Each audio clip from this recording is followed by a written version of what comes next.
Hello. Hi. Well, it's so fun to see you doing this because I get to play a game called Who Ironed Their Stole? Just you, right there in the front. Yes, good job. Everybody else has all got a crease all over. Everybody's looking under their stoles like, anybody? Yeah, good one? Pretty good?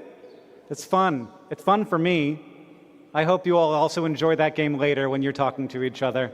And you can be ashamed of your crinkles, every man. Hello. Oh gosh. It's been really lovely to spend a little bit of time here and to see all of you on this very important day as you celebrate doing something really remarkable. I don't really do imposter syndrome, which is when you're in a place and you're like, I don't belong here. How did I get in this situation? I have a superior syndrome. It's called ha ha ha, I fooled them again syndrome, where you know you don't belong, but like you're kind of pleased that you have once again convinced everyone cleverly that you do belong.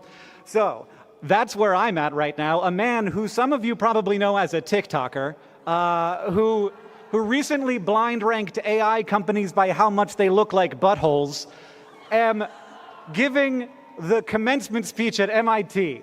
And I can tell you this now because they can't take me off the stage. I've started already. So I'm here though, so I'm going to try and do a good job. So thank you very much to everybody for welcoming me out, all of the lovely people up here, President, Governor, surprised to meet a governor today, and the alumni, class of the 75. Hello, thank you for coming out. And also, of course, thank you to the extremely impressive and charismatic and attractive students of the Massachusetts Institute of Technology graduating class of 2025. You know, is it 2005? Sometimes when you get older, you never really quite know. So, to express my thanks, the average human skeleton has more than 25,000 calories, which is not probably how you thought I was going to finish that sentence. Also, most of your bones are in your hands and feet. That's more than 50%, just the hands and feet. Also, skeletons, bones, are very oxygen dense. They have a lot of oxygen in them, a lot of oxygen atoms. If you took all those atoms out and freed them, you could actually create enough breathable air to breathe for more than 24 hours. Those are some of my best bone facts, and I assume that a good way for a normal human to express thanks is with bone facts.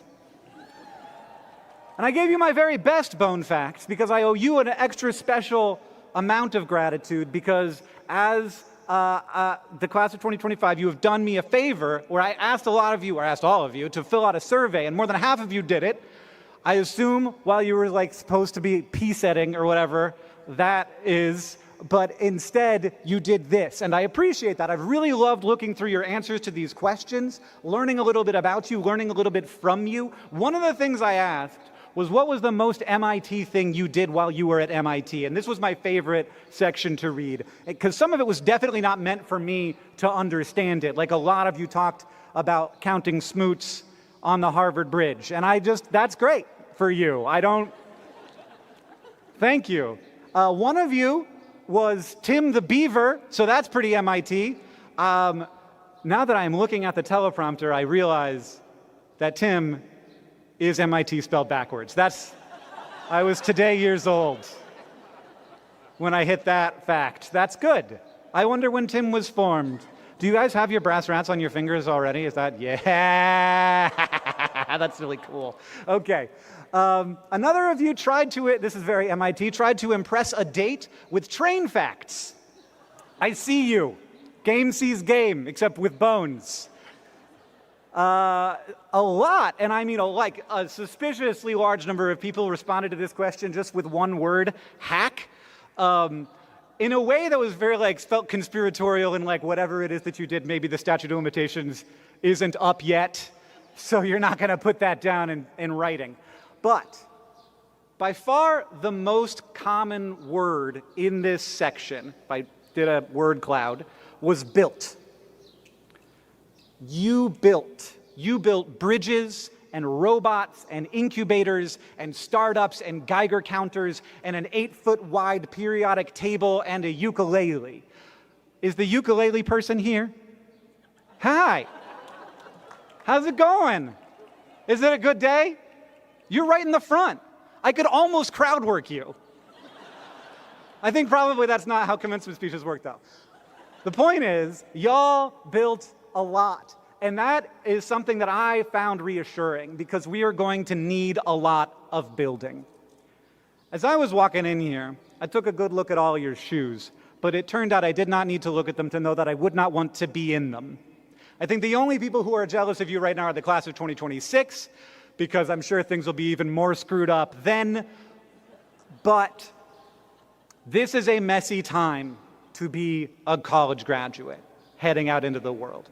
The attacks on speech, on higher education, on trans rights, on the federal workforce, on the rule of law, they're coming from inside the house. This is a lot. Meanwhile, the world is getting hotter faster. The sudden acceleration in the abilities of artificial intelligence, of communications, and of biotechnology promise huge opportunities and tremendous disruption. So, if I were you, I would want some advice. But, as previously mentioned, I am a TikToker who will now and forever be known as the first person to say the word butthole during an MIT commencement speech. So some of the advice, oh thanks, that's my first real applause line. So some of the advice is going to come from you. I asked in my survey, what would you say to your classmates from a stage like the one that I am on now? And I'm going to give you a selection. One of your classmates wrote this: I always forget which Green brother is Hank and which one is John. And if at all possible you could just imagine we're one guy, that would be superior, because that guy would be very impressive. But I don't need you to know the difference. We are close enough. Another of you, though, I liked this one. God, this podium is huge. Did you notice that? This is a lot of podium. It makes me feel little, like I'm a little guy. I asked about it. I was like, why is the podium so big? And they were like, it had to fit the seal. And then I said, you could just make a new seal. And they did not like that. Another of you said this: there is no one definition of success. The idea you have in your head of what success is going to change, and you should let it. Oh, that's some old person advice right there. Who are you? Do you have a 45-year-old out there? There's another piece of 45-year-old advice that one of you gave. It says this: open a Roth IRA. Did your dad do the survey for you? That's very dad advice. You should open a Roth IRA. Now is the time. Here's one of my real favorites. This one made me feel and think: collaborate and help each other. Be brave in reaching out and be forgiving in your interactions. I love that. That is so, this is technology, but people. Here's another one. Even if it won't work, I'll quote you directly. Even if it probably won't work, try anyway. And the final one, very MIT, don't start with the solution, start with the problem. Now, a lot of you might be thinking right now, did this guy just make us write his commencement speech for him? And to that I say, at least you didn't know that I didn't have Claude do it for me. I've had a pretty good time, and I knew I was going to have to do this, being kind of focused on the ludicrousness of my career. And it has been ludicrous, and I am happy to focus on that. It has been very weird. I have done TikTok dances to Elmo remixes. I've also published 2 best-selling science fiction novels. I've written fart listicles, and I have interviewed presidents, and I have made multiple videos about giraffe sex, and I've sold multiple companies. I have helped build an educational media company that provides free videos for everyone in the world who has an internet connection, and our content is used in most American schools. And thanks. And And that is the part of the speech that I had to put in so that your parents could feel better about me being here, because to this point, it was like, okay. I left it as long as I could. I'm pretty good, it seems like, at having a good idea that I believe in and then just doing it, consequences be damned. And that has served me well, though it has not always been like a super relaxing way to live a life. And I did all of that on like a very uncertain and rapidly changing ground of like online video and social media over the last 20 years. So perhaps, I hope, I do have something to say to a class of graduates heading out into an uncertain and unstable world. If I could attribute my success, whatever it is, to anything besides luck, it is that I cannot stop believing that there is any better use of my time than learning something new. It never even enters into my mind. If I learn something new that day, that is a good day. And this curiosity doesn't just expand the number of tools that you have access to and how well you're able to use them, it expands your understanding of the problem space. And that is so much of what ideas are. It's a bunch of tools that you can apply to problems, and it is understanding the shape and structure of the problems. And if wherever those things overlap, there's opportunity there. And so maybe the advice is very simple. Just be curious about the world, and you'll have everything you need for the future. And maybe it's like almost that simple. Like it's almost there, but there's a really important thing here that I haven't gotten to in that equation. There's another question I asked you in my survey that I haven't mentioned yet. It was, what is giving you hope right now? And although one of you wrote Macallan 12, I don't know about that. Rein that in a little bit. Most of you talked in this answer entirely about people. My friends, my family, my peers, over and over again. People who care, people who focus on improving life in their communities, people who are standing up for what they believe in, people who see big problems and have the determination to fix them. At a school like MIT, I imagine that it can be pretty easy to focus on the building and less on the people. This is an institute of technology, after all, not an institute of humanities, but I read the humanity in your answers. And this brings me back to the simplicity of curiosity, leading you both toward understanding problems and acquiring new tools to deal with them. Because your curiosity is not out of your control. You decide how you orient it, and that orientation is going to affect the rest of your life dramatically. It may be the most important factor in your career. And my guess is that it's going to be really easy to focus on the very compelling and exciting and honestly not that complicated problem of just building ever more powerful tools. That's exciting stuff. I love it. I love it. I love those podcasts where I listen to people talk about building powerful tools. But even though the problem space, but even though the problem space is much, much bigger, like obviously much bigger than like build bigger tools, it is surprisingly easy to never notice that. The most powerful mechanisms that steer our focus, I'm just going to say this, like are not always designed for our best interests or the best interests of our world. We've got social content platforms that are great at steering our curiosities, but sometimes they're great at steering it toward things that make us afraid or keep us oriented toward only the most impossible problems or the hottest rifts in society.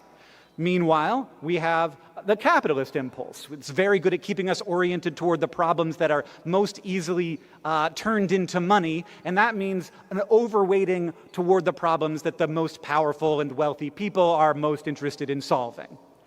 If we let ourselves be oriented by those forces, which I think are two of the most powerful ones that orient our curiosities, guess what problems we will never pay attention to, never be curious about, is the everyday solvable problems of normal people.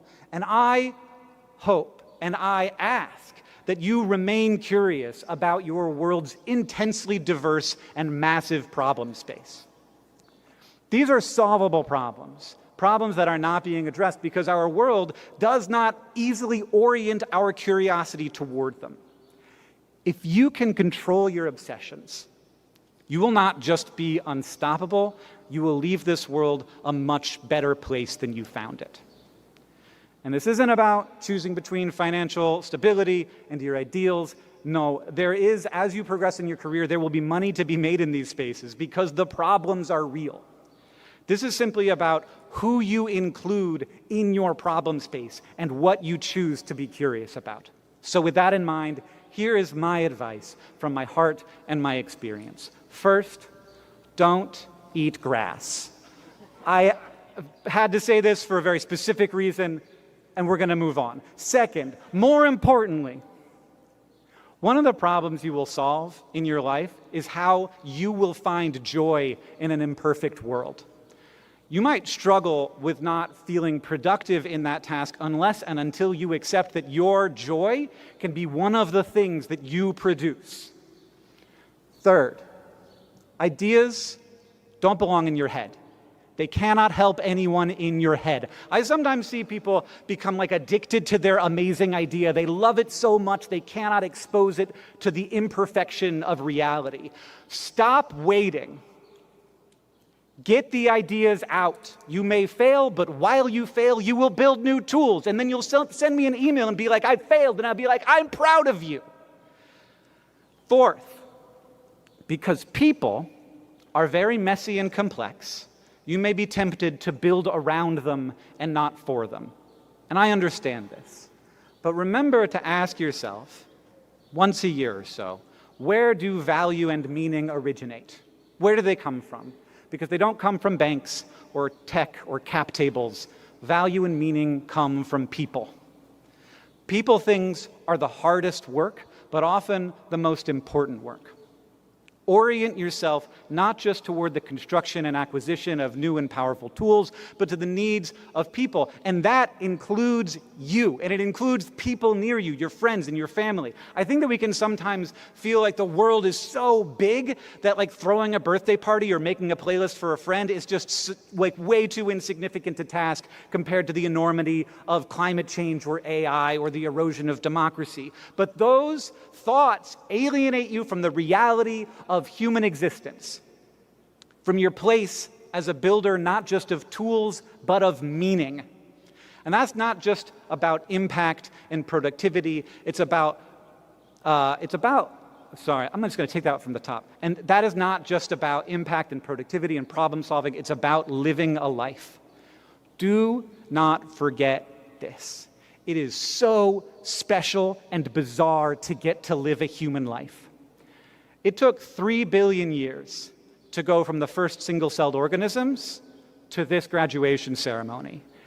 And that's, for clarity, more than a quarter of the life of the whole universe is how long that took. Something very special and strange is happening on this planet, and it is you. The greatest thing that you build in your life will be not just your bones, though those are amazing, it will be you, yourself. And trust me on this, you're not done yet, because I know I'm not. But what you will be building is not just a toolkit. You will be building a person, and you will be doing it for people. When I asked you what you did at MIT, you said you built. But when I asked you what was giving you hope, you did not say buildings. You said people. So, to the graduating class of 2025, go forth for yourself, for others, and for this beautiful, bizarre world. Thank you.